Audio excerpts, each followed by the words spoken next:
Release తర్వాత జరిగినటువంటి పరిణామాలు చూస్తూ ఉంటే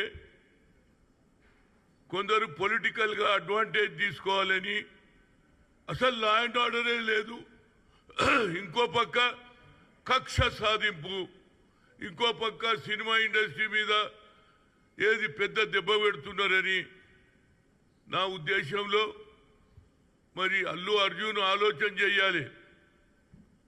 ఈ సినిమాకు ఎవరు టికెట్లు రేటు పెంచుకోవడానికి ఎవరు పర్మిషన్ ఇచ్చిండ్రు? రేవంత్ రెడ్డి గారు ఇచ్చిండ్రు, బీయింగ్ ఏ హోమ్ మినిస్టర్. అంతేకాకుండా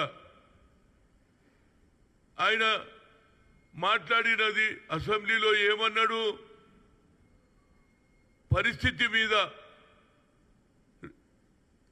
తల్లి అయినటువంటి రేవంత్ చనిపోవడం, కొడుకు తేజ కిమ్స్ హాస్పిటల్లో ఇప్పటికీ చావు బతుకులో ఉన్నాడు. దాని మీద అసెంబ్లీలో సమాధానం చెప్పే పరిస్థితి అయినది, సమాధానం ఇచ్చాడు.